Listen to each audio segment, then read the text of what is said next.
Bon, c'est bon, on va y aller, tout le monde est prêt sur le plateau? Nils, c'est bon pour toi? Oui, t'inquiète, j'ai tout enlevé. Bon. Ok, la montre, si ça te fait plaisir, j'enlève aussi. Le bracelet? Bien, super, on n'a plus droit à rien maintenant, c'est ça? Ouais, t'inquiète. Oui, c'est bon, je suis clean. Bon, ok. La deuxième montre aussi, si tu veux. Même ça. Mon piercing au nombril. Super. Bon, par contre, t'inquiète pour le slip, j'ai bien mis la triple protection coton. Non, ne viens pas vérifier. Putain, vous êtes tendu à la FIA en ce moment. Bon, trêve de plaisanterie, vous l'avez compris, aujourd'hui on revient ensemble sur l'affaire des bijoux et des protections ignifugées qui secouent le monde de la Formule 1. On s'arrêtera surtout sur l'histoire des bijoux parce que c'est ça qui fait polémique. Je vais essayer de vous résumer les faits et tenter par la suite un petit plaidoyer parce qu'il y a plusieurs choses qui me plaisent pas dans toute cette affaire. On y va, mais avant ça, n'oublie pas de liker et de t'abonner pour tenter de gagner cette montre. C'est du toc et elle marche plus.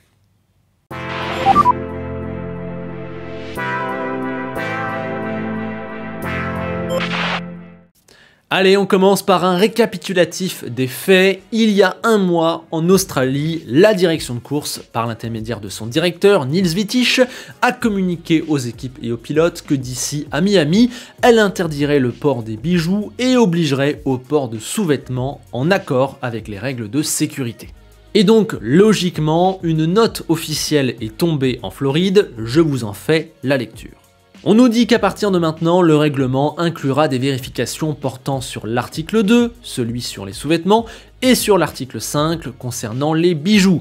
Je cite, « Le port de bijoux sous la forme de piercing ou de chaînes métalliques est interdit et peut être vérifié avant le départ. La justification, la voici, 2 points.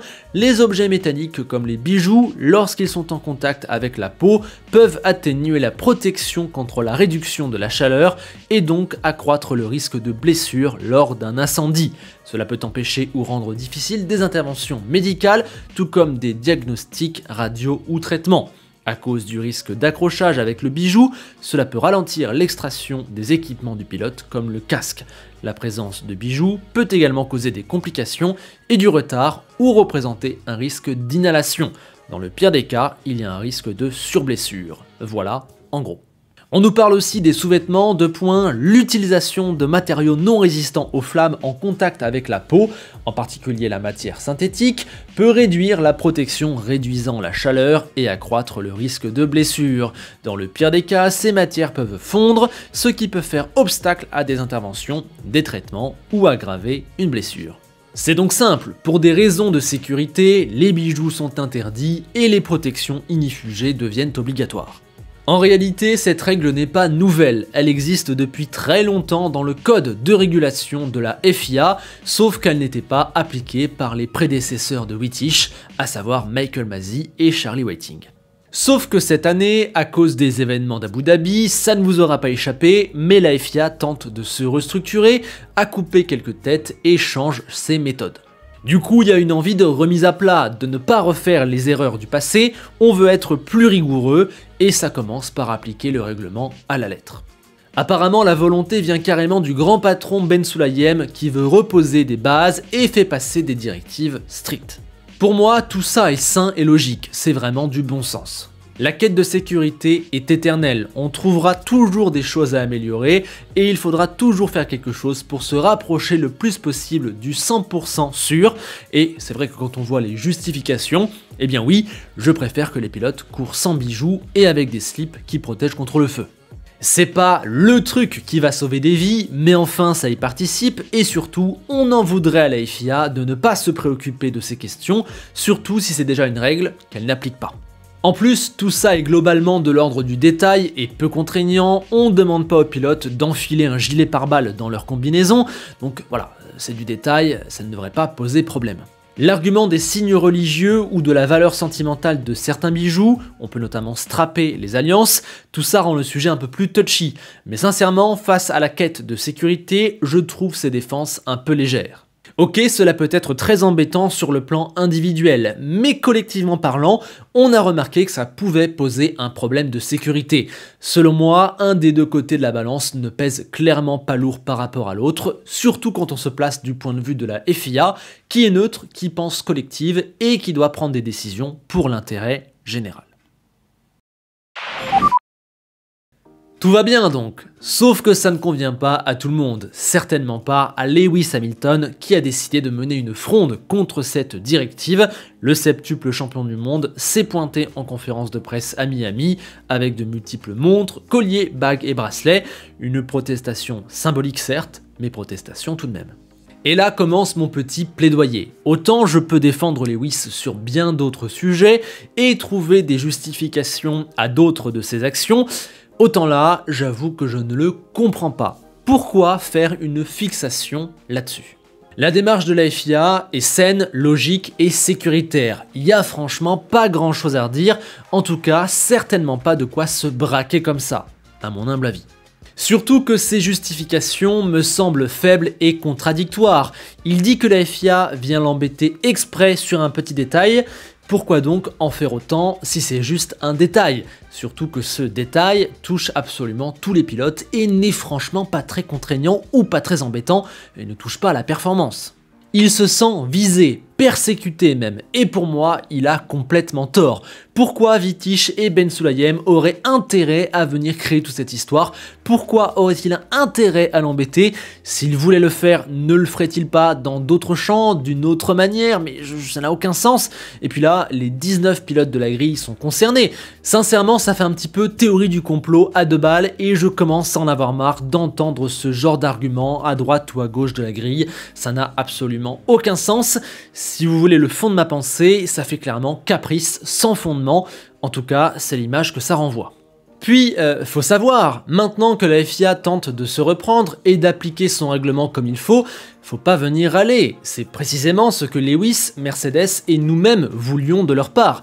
Donc l'argument du « ouais mais c'était pas appliqué avant », pour moi il n'a absolument aucun sens. À la limite, si ça l'embête de devoir enlever ses bijoux pour X ou Y raison, eh bien ça, je peux totalement le comprendre. Mais non seulement, comme je l'ai dit, c'est selon moi un argument qui est trop faible par rapport à la légitime directive de la FIA, mais en plus, ce n'est pas comme ça qu'il se justifie. Il utilise des arguments qui n'ont pas beaucoup de poids, et même un que je trouve assez malsain, c'est de dire « je fais ce que je veux », de faire passer toute cette affaire pour de la responsabilité personnelle, en mode « si je veux porter un bijou, j'ai le droit de prendre le risque ».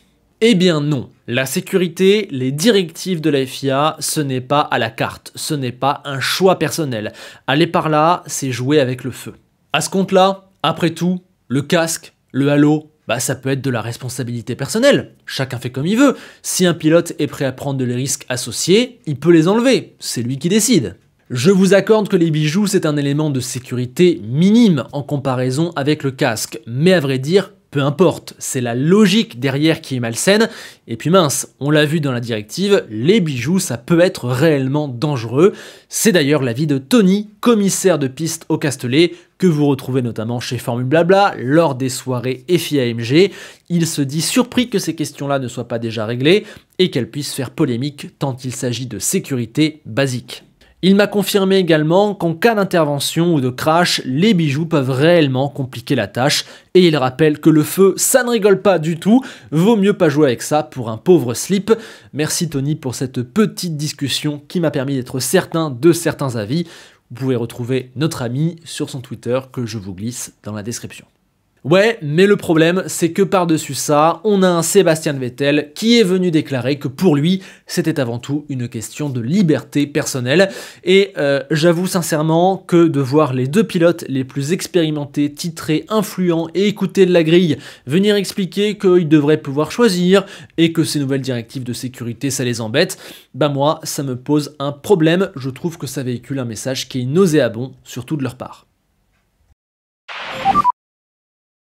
Bon, par contre, là où nos deux vieux soulèvent un point intéressant, et j'en viens à mon deuxième plaidoyer, c'est que tout ça met en lumière une certaine hypocrisie de la part de la FIA.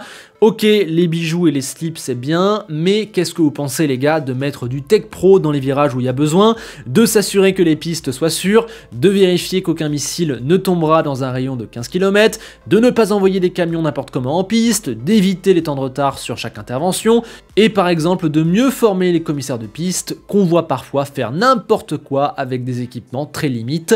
Voilà. Peut-être que tout ça, c'était aussi important, voire peut-être plus et plus prioritaire que les bijoux. Il y a un petit côté, la maison est en train de brûler, mais enlève tes chaussures pour pas salir s'il te plaît. Je vous accorde que tout n'est pas parfait. On a aussi un peu le sentiment que certaines mesures sont prises pour faire rentrer de l'argent, et puis la crédibilité de l'instance est nécessairement entamée après Abu Dhabi. Les voir réclamer des détails sur des piercings quand eux ne sont pas capables de mener à bien une période de safety car, je comprends que ça puisse paraître un peu risible. Oui, mais justement, ils tentent de se reprendre, ils tentent de tourner la page, de s'améliorer, on ne peut donc pas leur reprocher leurs erreurs du passé et le fait qu'aujourd'hui, ils tentent de les corriger. Dire « Ah, tu m'embêtes pour un piercing alors que tu sais pas respecter une safety car », bah c'est nul.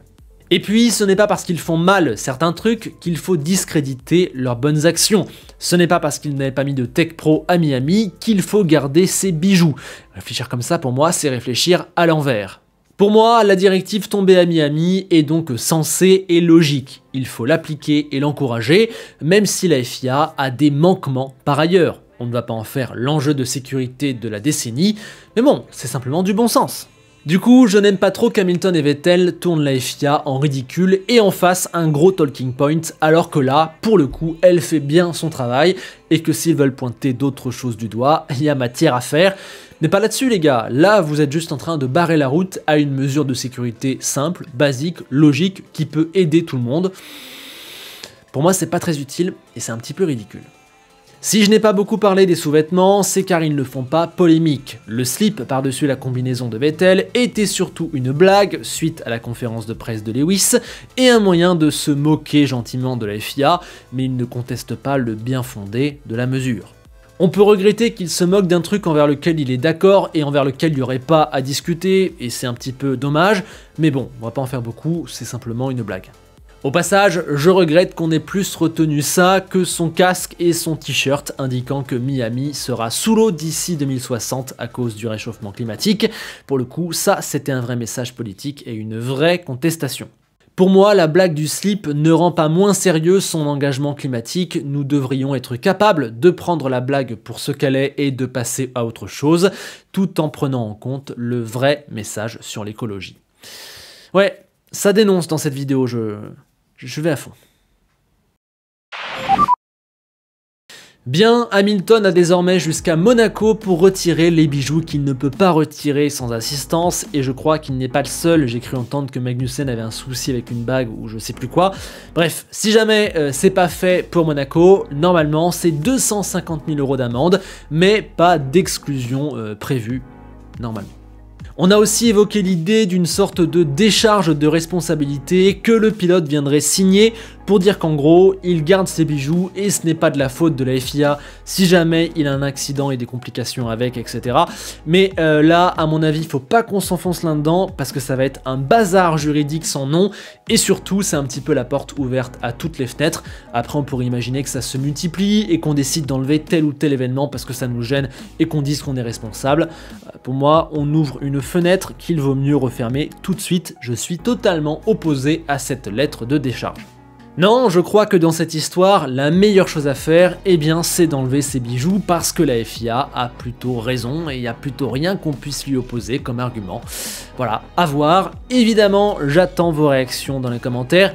Essayez de faire doucement. Je sais que Lewis Hamilton et la FIA sont deux sujets à critique, à rancœur et à mauvaise foi. Mais ici, s'il vous plaît, on essaye de parler du fond du sujet, la question des bijoux.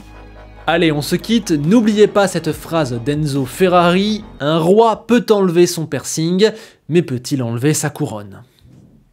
Je sens qu'elle va faire polémique celle-là. À bientôt.